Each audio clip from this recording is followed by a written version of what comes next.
Hola, bienvenidos sean todos. Mi nombre es Eduardo Martínez.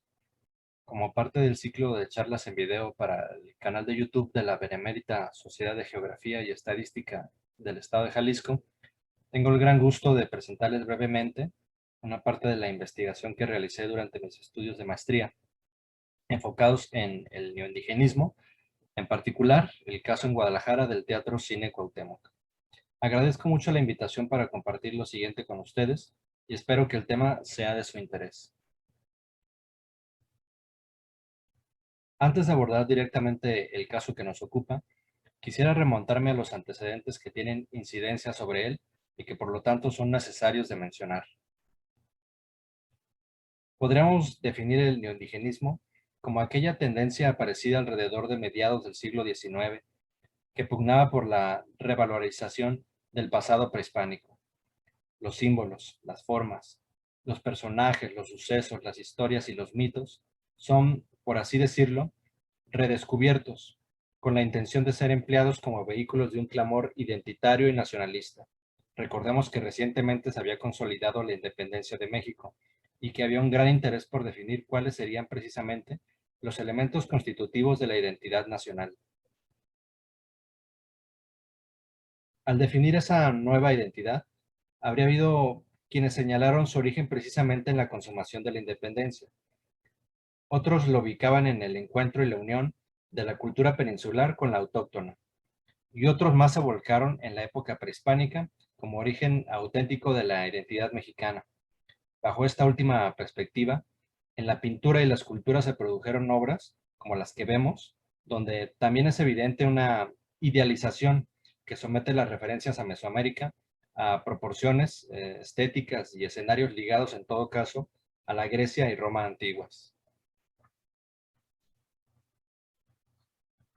El neoindigenismo, también llamado neoprehispanismo, no tardó en tener presencia en el medio de la arquitectura, sobre todo en el centro y el sureste del país. Se erigieron edificios que ostentaban orgullosamente diversos elementos que reproducían detalles constructivos de los sitios arqueológicos.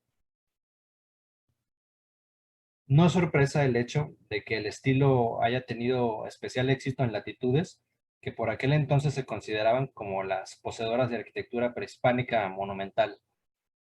Como vemos en las imágenes, en su momento no fueron pocos los edificios y monumentos adscritos al estilo, el cual buscaba consolidar una propuesta cuyos resultados hoy en día se antojan más plásticos y ornamentales que compositivos o de programa. A continuación, revisaremos los que podrían considerarse como los dos inmuebles más importantes y que, cabe destacar, comparten la peculiaridad de ser edificios mexicanos que no se erigieron en el territorio nacional. El llamado Palacio Azteca fue erigido por México para participar en la Exposición Universal de París de 1889, mismo certamen para el cual se construyó la Torre Eiffel.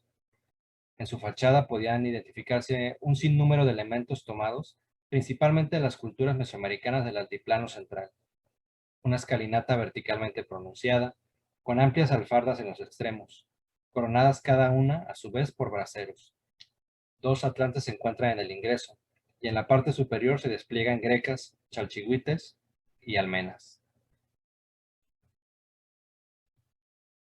En claro contraste con el exterior, el interior era de un lujoso estilo afrancesado, evidencia de un prehispanismo estilístico, mas no étnico ni antropológico.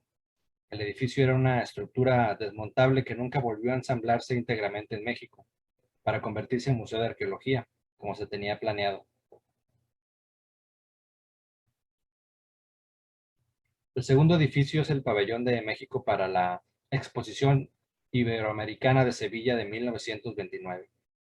Las influencias puntuales las constituyen Tula, Chichén Itzá y Palenque.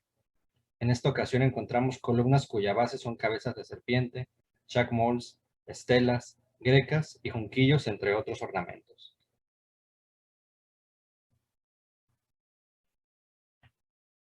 Además de las influencias, el pabellón de Sevilla se aparta considerablemente del de París en su coherencia entre exterior e interior.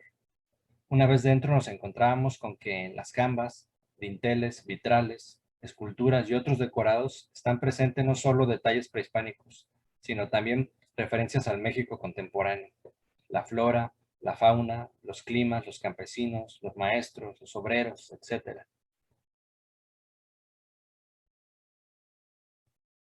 Otra diferencia sustancial es que el pabellón de Sevilla todavía existe. Después de un prolongado periodo de abandono, fue sometido a un proceso de restauración y adaptación y hoy se encuentra habilitado como espacio educativo y administrativo. En Guadalajara también hay presencia de inmuebles que retoman influencias mesoamericanas, puntualmente a nivel ornamental, todos ellos erigidos en la primera mitad del siglo XX. No obstante, es necesario puntualizar una importante distinción entre ellos.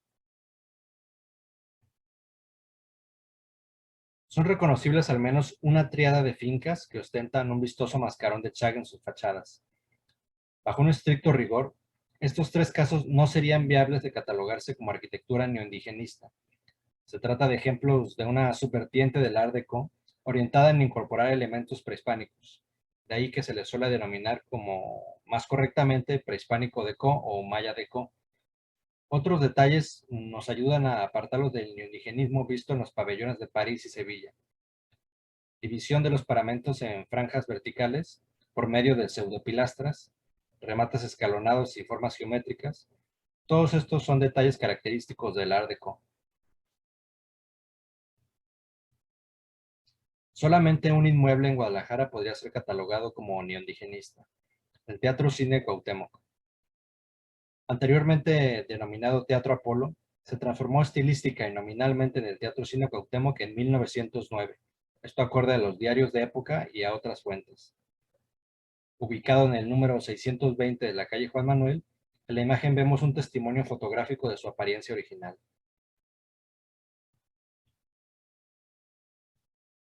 Y así es mayormente como se encuentra hoy en día.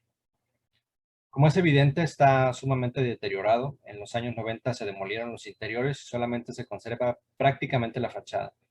Hoy en día funciona como estacionamiento. Precisamente de la fachada, anteriormente rica en decorados prehispanistas, una parte importante ha sido también modificada. No obstante, todavía se le puede dar lectura a una gran cantidad de detalles, de los cuales he seleccionado algunos para revisarlos brevemente. En el primer nivel, los ingresos son reinterpretaciones de arcos mayas, hoy parcialmente tapiados en su parte superior. Flanqueando el dintel se despliegan una sucesión de chalchihuites.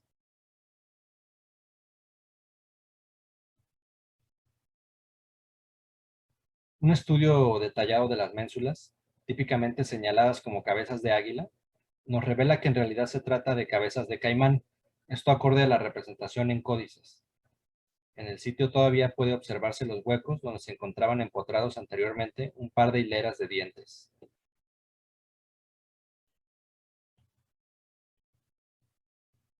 El segundo nivel luce aún cuatro vistosos relieves. Uno de ellos es una representación de la pintura vista al inicio de esta exposición, El descubrimiento del pulque, de José Obregón. Se trata de una reformulación simplificada de esa pintura, también neoindigenista.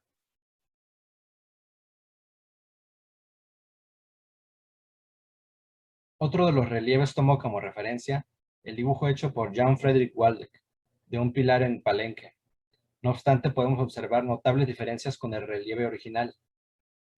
Hoy en día, Waldeck es reconocido por haber omitido o sumado distintos elementos a sus ilustraciones, según su criterio personal y para favorecer determinadas teorías étnicas.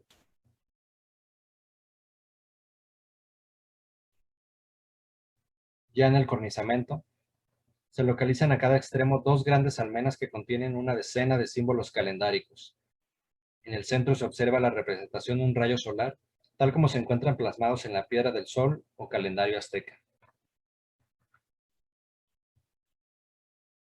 Todo el conjunto lo corona un gran mascarón con una reinterpretación del rostro de Cuauhtémoc, último tlatoani azteca legítimo.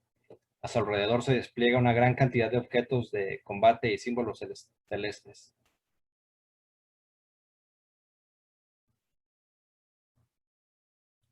Estas imágenes nos muestran algunos detalles decorativos que aún se conservan en lo poco que queda de los interiores.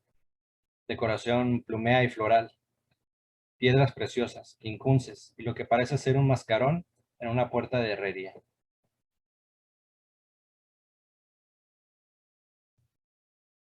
Estos son algunos detalles del interior original. Las imágenes forman parte de un registro hecho durante el proceso de demolición. Además del testimonio que revela los 3 niveles interiores, observamos sobre el escenario una reproducción de la Piedra del Sol y una profusa presencia de grecas. De todo lo que aquí vemos, no queda prácticamente nada. Se trata de una situación lamentable que es también el reflejo del tratamiento que Guadalajara da en ocasiones a su patrimonio edificado. Para concluir mi participación, no me resta más que hacer algunas breves consideraciones generales sobre el papel y el desarrollo del indigenismo en general y en Guadalajara en particular. A raíz del neoindigenismo, los recursos compositivos y estilísticos prehispanistas parecen haberse instalado exitosamente en el imaginario arquitectónico mexicano, en ocasiones de manera evidente y en otras previo proceso de abstracción. En México, en obras más o menos contemporáneas de toda clase, podemos encontrar indicios de su empleo evidente o reformulado, casi siempre desempeñando su función primigenia, ser elementos que resalten un carácter nacionalista e identitario. No obstante, y en clara diferencia con los ejemplos hoy vistos, en la utilización actual de estos recursos suele estar ausente el sustento de una ideología o una intención clara. No se trata ya de generar argumentos que soporten la creación de un estilo mexicano. Mucho se limita a la recreación y la reformulación más bien curiosa y festiva.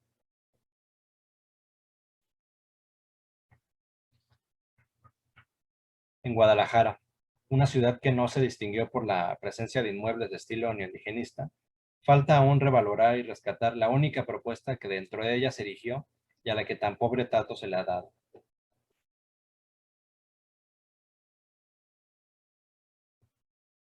No me resta más que invitarlos a esta página de Facebook, donde de repente subo alguna información, ya sea del teatro o del estilo.